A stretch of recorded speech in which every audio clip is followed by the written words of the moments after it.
Welcome to Dear Prudence. I'm your Prudence, Jenée Desmond-Harris.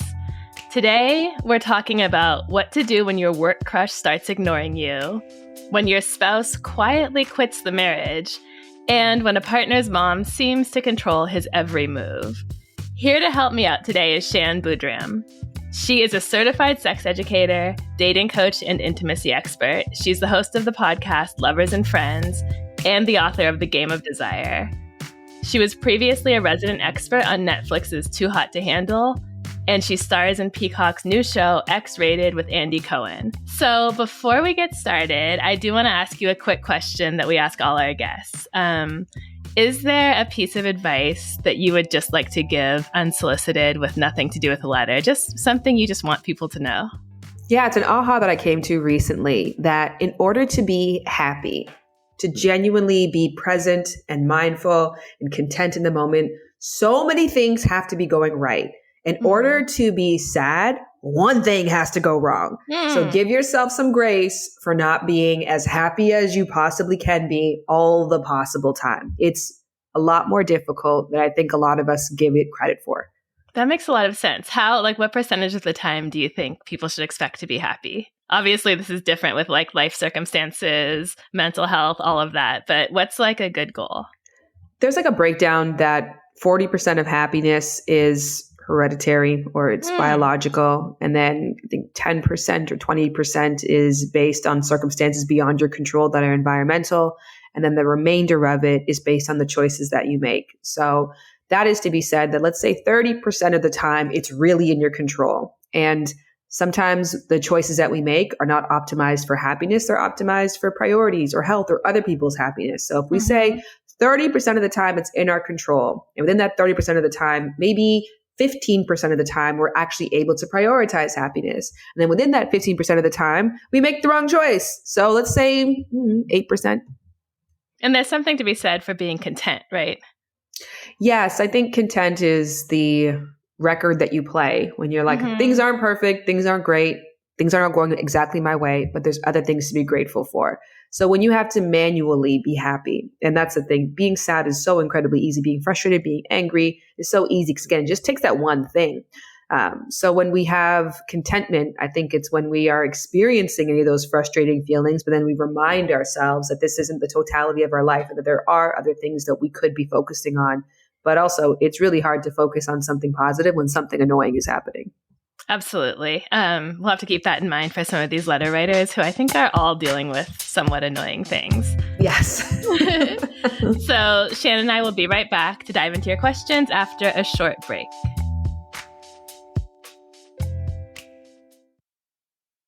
A lot of us probably struggle with sleep hygiene, how to fall asleep, stay asleep, and get restful sleep. But did you know that improving your sleep hygiene could help improve your overall health? Health Break, a podcast by UPMC Health Plan, dives into this topic with advice and tips you can use from our expert wellness health coaches. Listen now to find out how you can start improving your sleep at upmchp.us/healthbreaksleep. That's upmchp.us/healthbreaksleep. Welcome back. You're listening to Dear Prudence, and I'm here with Shan Boodram. Hey, Shan, thanks for being here. Thanks for having me. Still here. Let's go ahead and dive in with our first letter. It's titled, Hang Up the Phone.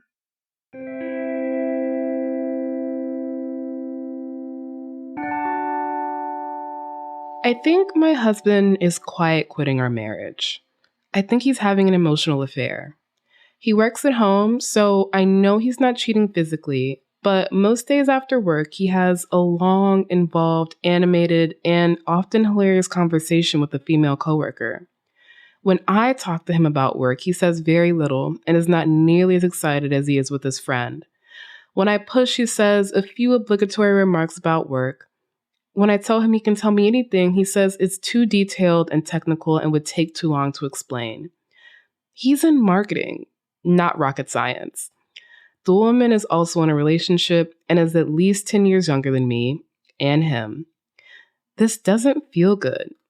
Am I wrong to feel jealous? Should I confront him and ask him to stop, or should I just ignore it? So I just want to start by validating that this is a terrible way to feel, but not a wrong way to feel.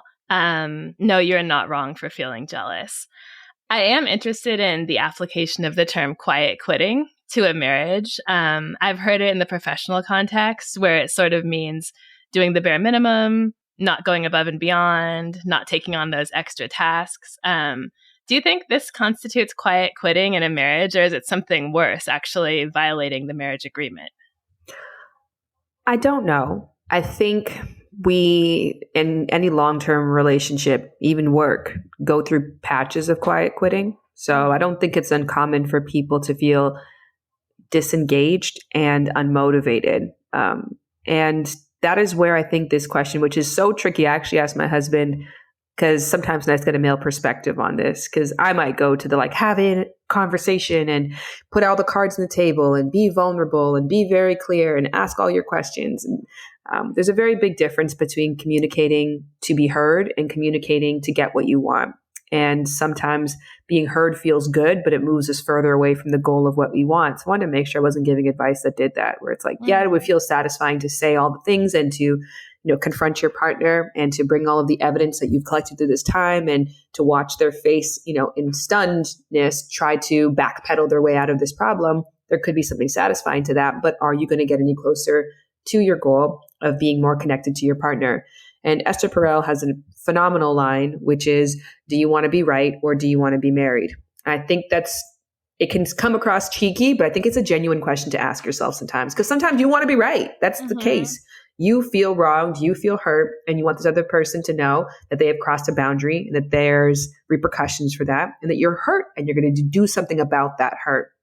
So if you want to be right, then I do think that you go in and you say, that I feel left out in this relationship. I feel like you have moved on emotionally. You've checked out. I'm still looking for ways and pathways for us to connect. You don't seem to be looking for me at all. And I'm pissed or I'm hurt, whatever it is. And so that's a valid route if you want to be right. If you want to stay together, I would try to think of the more creative ways in which you can reignite the connection or start creating pathways where your partner can feel excited about being around you. And I think this is a basic concept that we can all kind of get on board with. When you ask a kid, what's your favorite subject in school? Most times it's correlated with the subject that they're doing the best in. Very rarely is someone like, oh, I love math. What's your grade? D? No, right? You're like, I love art. I'm getting an A+. Or I love math. I'm the best in my class. So when we're in relationships where we don't feel like we're doing good, it is obvious that this partner does not feel like their partner is doing good. You're not connecting with me. The conversations we have is dry and boring. Right. You're not giving me enough. So you obviously feel like your romantic partner isn't giving. You're giving them a D right now. And they can feel that D energy. So people tend to disengage in things where they're not feeling like they're appreciated. And don't get me wrong. Sometimes it's for good reason. It's like you're getting a D because you're giving a D. So as the person, you can either think, how can I encourage and motivate this person to want to be engaged? How can I make this fun for them? Or continue to give them a failing grade. So don't you feel like it's so hard to compete with a new, exciting person, though? It just seems to me the letter writer could be amazing and fun and really want to hear all about work. And her husband could still just be more intrigued by his exciting, relatively new coworker and everything she brings to the table. Yeah, but that means that they have novelty on their side, and novelty doesn't really last that long. And most studies will tell you that familiar is going to win out over novel. And don't get me wrong. Yes, I always say this. New cannot compete with old, but old also can't really compete with new.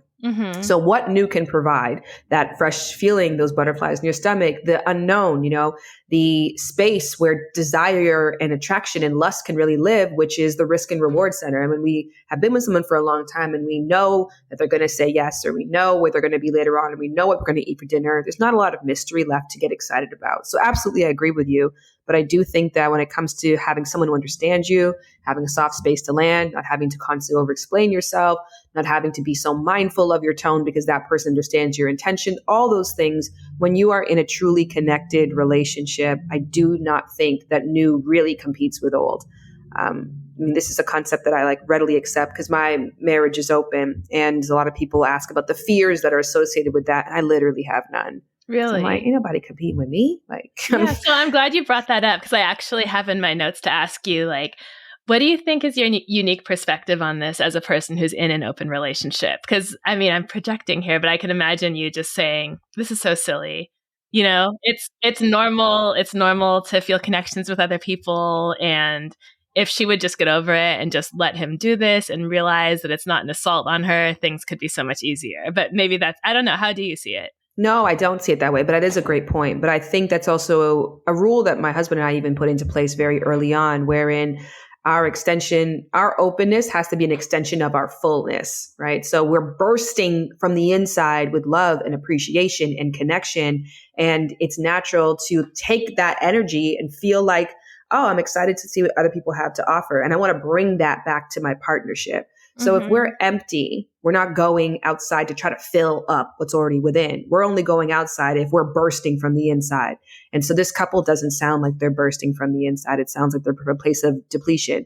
That isn't to say that this person could possibly be a positive tool. They are offering your partner bursts of energy. But the problem is they're not taking that energy and then bringing it towards you. If they are experiencing, that's when attraction outside relationship can be positive. I'm getting attracted by somebody else. I feel really turned on. I go out there in the world. I feel like a sex symbol. And then I come home and I bring that lustful, excited, novel energy into my relationship. There's a disconnect that's happening there.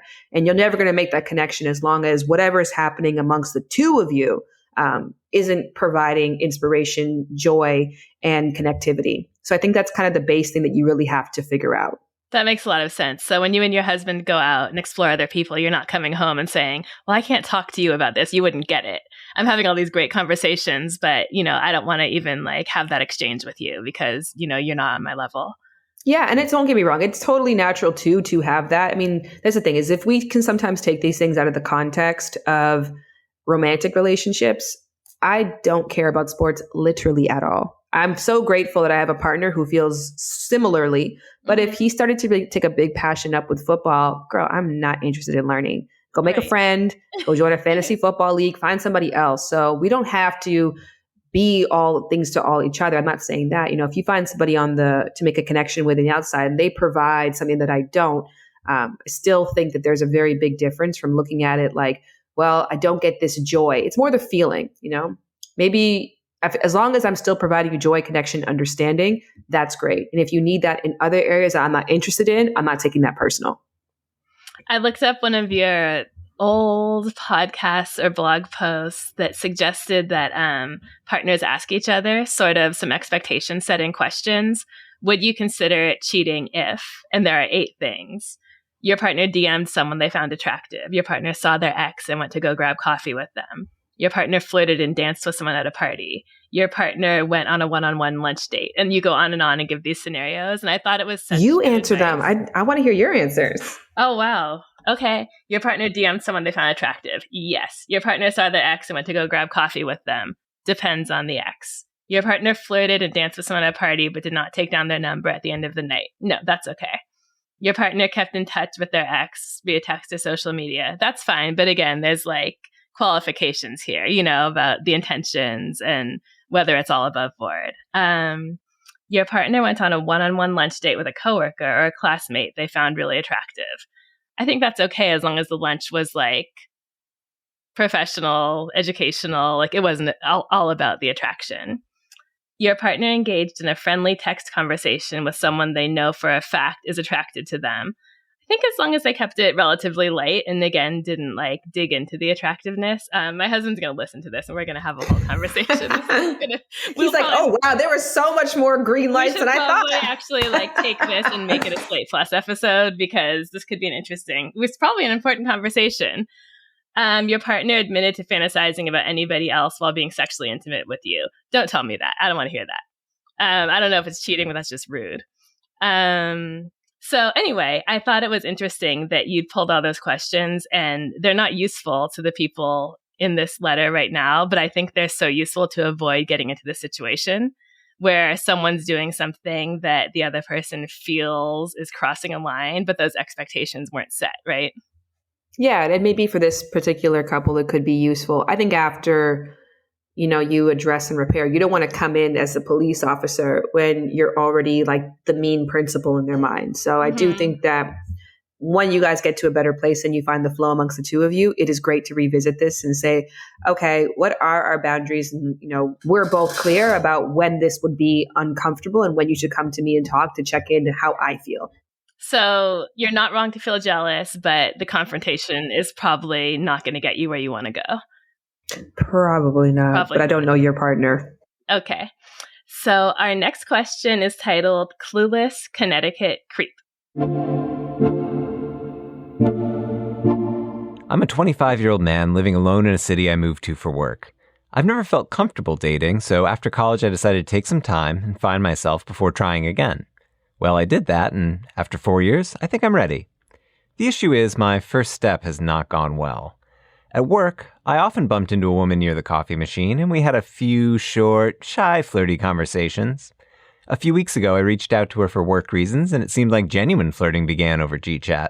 Well, I thought, it's been long enough. Ask her out to lunch sometime, so I did. She said yes, but immediately afterwards, her responses became sporadic.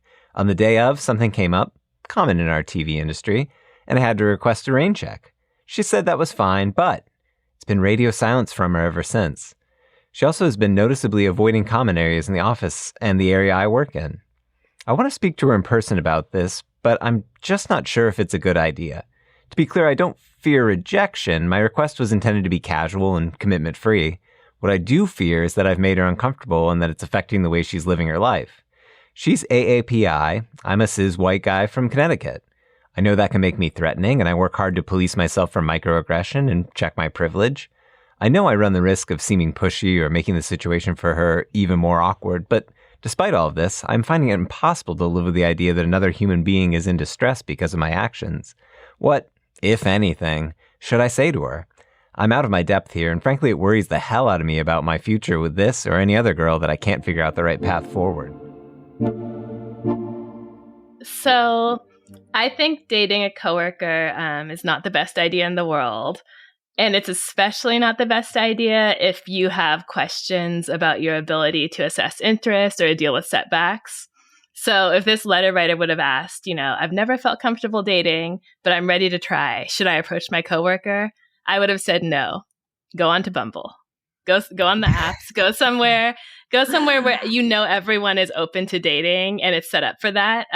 Too many things can go wrong at the office, especially if you're uncertain and insecure. But now that it's happened, here we are. What do you think you should do next? I think you gave phenomenal advice. I think I agree with that. You did everything right. Imagine we swapped out dating and we put in golf, cooking, baseball, whatever. Nobody knocks it out of the park in the beginning. And if you've gone through a setback or you have low confidence, and can get even more difficult. You need tons of wiggle room to practice, to try new things out, to experiment different sides of yourself, to enlist the help of different experts or read different books, whatever it takes. So don't get down on yourself because you didn't perfectly snap into this role and crush it on your first attempt. I agree with Jenée, though, that that's probably not your best first attempt. Is somewhere that you're going to have frequent engagement with that person, and all the things you said were just really beautifully outlined. But can't go back. All we can do is go forward. My advice to you would be to get on Bumble or a dating app like that from this point on and start conversations, start getting better at IOIs. Even researching IOIs, indicators of interest, can be a huge thing. But even with the best intentions, and you pick up on all the IOIs and you're playing a game where you're taking a little step, seeing if they follow. And if they follow, you take a little step further. And if they follow, you could be doing all that. And then someone could just decide, or their boyfriend came back in town, or they got really busy, or they have a mental illness. A million things can happen as to why somebody has to withdraw, even if they have been making those advancements with you. So it's not always that your spidey senses are completely off. There's a whole other part of the story that we're just not clued into. But again, not having this kind of awkward setting in somewhere where the stakes are so high for both of you is probably ideal. But now that you are here, I would say nothing. That's exactly what I had written down. I said, sit back and do nothing. Yeah. Yeah. Get your Elsa on. Let it go. Let it go.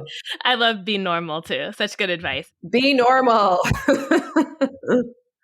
Don't ignore them when you get into the space. Don't not make eye contact. Just be normal. And it's going to be awkward the first time that you see each other. Maybe the second. But the third or fourth, it'll go away. Promise. I got stuck on this sentence. I'm finding it impossible to live with the idea that another human being is in distress because of my actions. That's really dramatic. I don't think we have a reason to believe that she's in distress. You listed some great possibilities for what could have caused her to retreat. You know, her dog could have died. She could be busy with work. Like you said, her ex-boyfriend could have popped back up. I just want to say to this letter writer, our concrete advice is to sit back and do nothing. But my larger advice is not to be so hard on yourself. You've had some struggles dating, so have a lot of other people. You're putting your best foot forward. That's good. I love that you're so conscious about power dynamics and about not making people uncomfortable. That puts you miles ahead of so many other people. But don't beat yourself up because you're only going to destroy your confidence and have less confidence to approach the next person, right? Well done. Good luck out there. Maybe stay away from the coffee machine for a while if it's too weird, right? No, go to do your thing. Why you even got to change nothing? Just be normal. Be normal. Okay.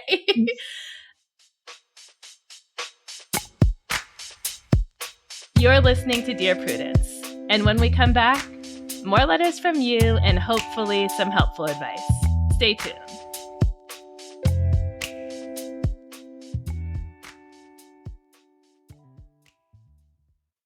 What do you think about a lot and need to talk about more? I just have this big secret that I can't tell anybody. Death, Sex, and Money is an interview podcast featuring unusually personal conversations. For the first time in my life, I do not need a man to be whole. And that's what our life is supposed to be about. And man, it takes work. It doesn't just happen. I'm Anna Sale. Find Death, Sex, and Money wherever you get your podcasts. Hey, Prime members, did you know you could be listening to this episode and all episodes of Dear Prudence ad-free?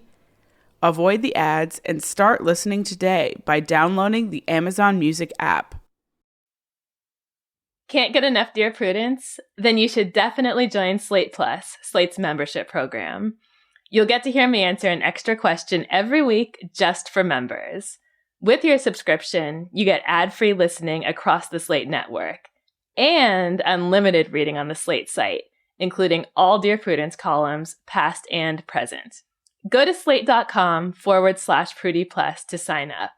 It's just $15 for your first 3 months. Again, that's slate.com/Prudie Plus. Welcome back to Dear Prudence. I'm here with my guest, Shan Boodram, to answer your letters. Ready for the next one? Yes. Okay, it's titled Too Sad.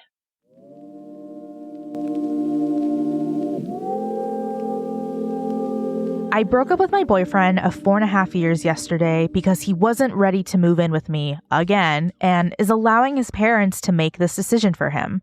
We are from different cultures and his parents have never accepted me. I met them once, despite numerous overtures. I sent him home with holiday gifts for them. I wanted him to make a decision on me without their voice in his head. I am so sad. I have never had a broken heart before, despite being in my late 20s. We fought about these issues off and on for years, but I would be lying if I said I knew it would be the end of us. I had thought, despite myself, this would work. I'm in love with this guy. Am I being too inflexible? I feel like at some point, 4 years in, he knows what I'm about and he's either on board or not. And by not moving in, he is not.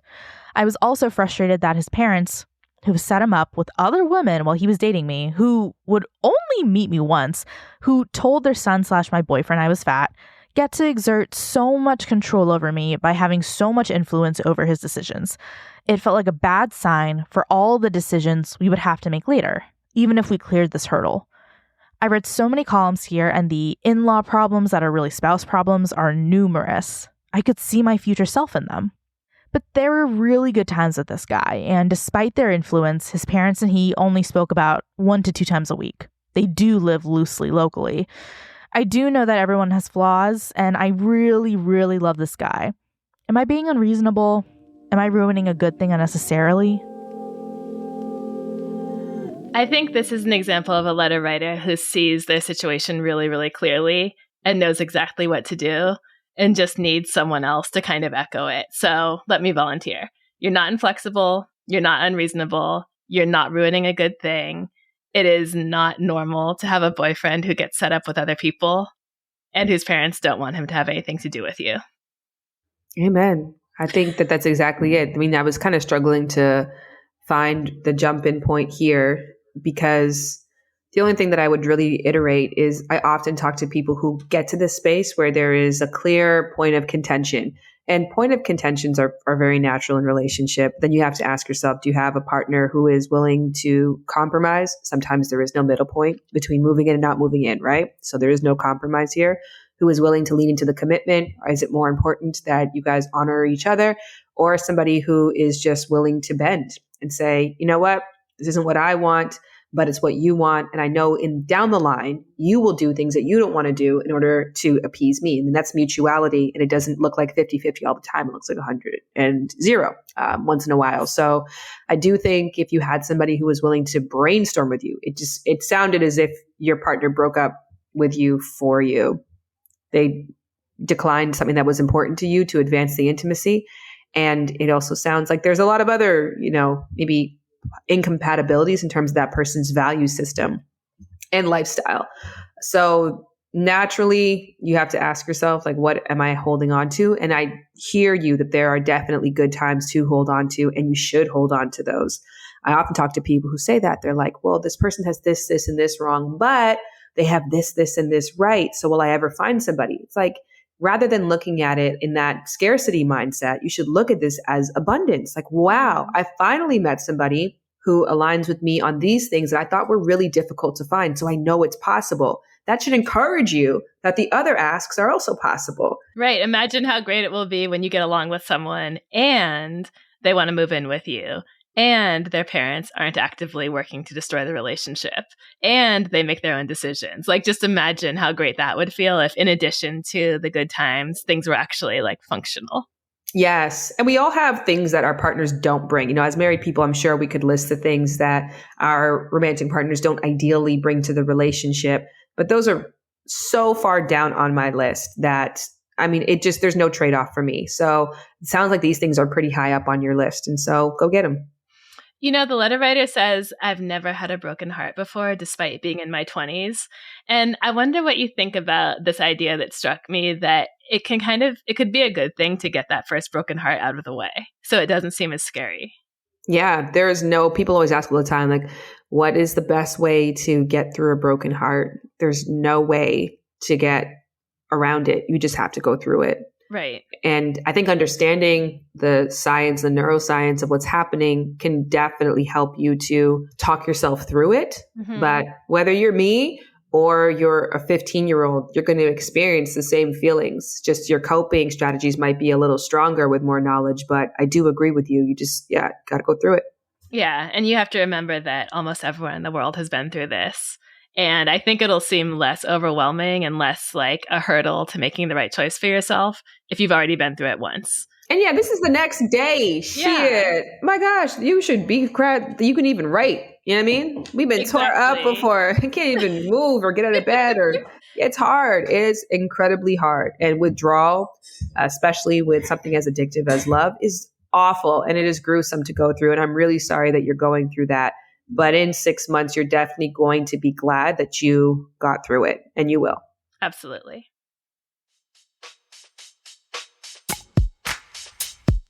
This is Dear Prudence. We need to take a break, but when we come back, more letters from you and advice from us. Stay tuned.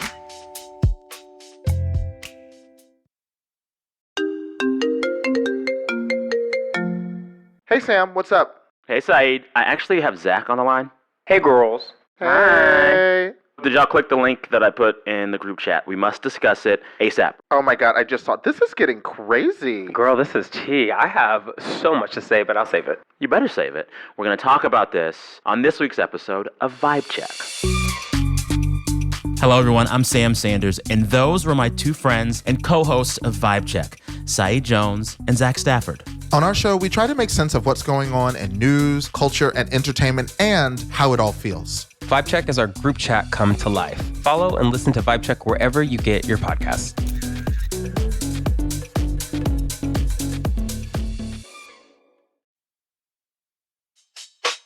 I'm Jenée, and you're listening to Dear Prudence. We have reached our last question. Are you ready for it? Yeah. This letter is titled Falling Apart. I recently got married to a man who loves me dearly. I've been in a lot of bad relationships, but this guy was so different. I have no doubt as to his feelings towards me. However, once I moved in with him, things were different. He doesn't take care of himself or his house. He had a very nice house built 6 years ago and has never been clean. There was junk pile everywhere. We worked on the junk together and I cleaned about half of the rooms, but he doesn't know how to pick up after himself and he seems to not even see dirt. He's also extremely needy, meaning he tells me that he loves me 20 to 30 times per day at least, and I'm expected to say it back to him each time. He suffers from depression and he eats to deal with emotions. He's got severely uncontrolled diabetes and his eating habits have affected my eating habits. I've gained 30 pounds in just a few months. I asked him to make changes and he makes all kinds of empty promises. He doesn't follow through. I absolutely do love him, but I'm getting extremely depressed over all of this. I thought I found the one, but I just found a different kind of neglect. It's not his fault, but I am becoming very moody and depressed over this. I want to live in a clean house with a man who keeps his promises. I feel like if I leave him, we'll both end up in worse shape than we are now. We have integrated all our stuff and I even changed my name. Ending things will be incredibly messy and painful, and I'm honestly not sure either of us would survive it. I'm aware that I can't change him. He can only change himself, and vice versa. We have started couples counseling, but we only get a half an hour every 2 weeks, and that's not nearly enough for all the issues that have come up. Do you have any other ideas to help us stay together? That's what we both want. Okay, so I'm doing a little math here, not to be nitpicky, but the house was built 6 years ago and was never cleaned. You only recently got married. So I just have a hard time believing this mess, the eating habits, and the mental health issues weren't there for a long time before you made this commitment. And I don't really think it's fair to marry someone and then expect them to change all these things that were just in your face from the beginning. What do you think? I can agree with that. I think that a lot of us do commit to people's potential rather than someone's reality. Mm-hmm. And it sounds like you have somebody who is anxiously attached, and people who are anxiously attached often have really good lip service because their fear of being left alone is just insurmountable. Is it that 30 times a day, I love you, that's the anxious attachment? Yeah, I think overall, I mean, he's attached to stuff too. You know, and in the ending line, like we both really want to stay together. And it sounds like neither one of you are having the best go at this. I actually really I want to just call that out. I want to steal this. Do you have any ideas to help us stay together? That's what we both want. I think that's beautiful. That kind of endurance, that perseverance, that commitment to your commitment is lovely. And I love how you wrote this. And it seems like you're gearing up to ask, should I stay? And you're like, let me be clear. This is still my person and I want to figure it out. And I think that's really valiant and very beautiful and something that I'd like to borrow. My response to this is try living apart together. It's a new way that a lot of people during the pandemic actually found to be in relation with each other when they just realized that the living together part was really the problem. The being on the line for each other's emotional bids constantly without any time to recoup or regenerate on their own. And then, of course, just the natural lifestyle differences of how you like to live and how I like to live, how I want my room set up, how you want your room set up.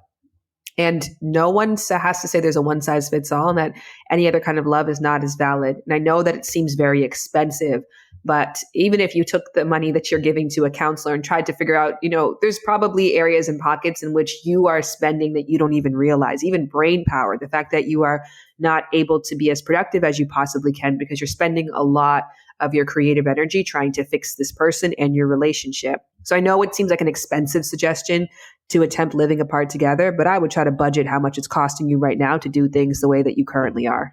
I love that. That's such a good concrete idea that I would not have thought of at all. And I'm going to borrow that and start to suggest it to all the people who write in with like these intense problems about messy houses. Like, just try to live apart for a little while. It's very hard for people to take hold of this concept because we've all been fed the same narrative that if it's really love, you should want to be around each other all the time. You should want to share everything. But you have proven you really do love this person and you really are committed, but you also really don't enjoy sharing a space with them. And both of those things can be true. And there is a different structure that can champion that. Right. And it is a dramatic move. I don't want to act like it's easy, but what you're describing seems kind of hopeless otherwise. And you're saying you don't know if either of you will survive breaking up. That's really, really intense. And it tells me that you need some kind of like a way to take the pressure down in the relationship. And I think having your own space is the perfect way to do that. I would add too that it sounds like he needs help with his depression. And again, maybe this is always expensive. I always hesitate to just say, go get treatment, go get therapy, because I know it's tough to find a good fit. It's tough to find the right therapist and the right medication, but I would make that a priority as some space is freed up from not living together and not having those daily battles, because it sounds like he really needs help. Well said. Okay, those are all the questions we have for this week. I hope we've been helpful. Thank you, Shan. Thank you for having me. This has been so awesome, Jenée. I really appreciate it. You said a lot of smart things. I'm taking notes on, so I'll You try said to a lot of smart things too, and I'm also taking notes. And I'm taking notes from your questioners too. Tons of smart people. We did it. We killed this. Thank you. Listen and subscribe to Shan's podcast, Lovers and Friends, where she takes a deep dive into anything about sex, relationships, and the science of attachment every week, with expert guests and friends who will tell all. It's everything the talk should be. Do you need help getting along with partners, relatives, coworkers, and people in general? Write to me. Go to slate.com/Prudie. That's slate.com/PRUDIE. The Dear Prudence column publishes every Thursday, and you can join us for the Dear Prudie live chat on Mondays at noon Eastern. If you would like to hear your question answered on the podcast, we are looking for letter writers who would be comfortable recording their question for the show. You can stay anonymous. Dear Prudence is produced by Sierra Spragley Ricks with a special thanks to Brandon Nix. Editorial help from Paola De Verona. Daisy Rosario is senior supervising producer, and Alicia Montgomery is Slate's VP of audio. I'm your Dear Prudence, Jenée Desmond-Harris. Until next time.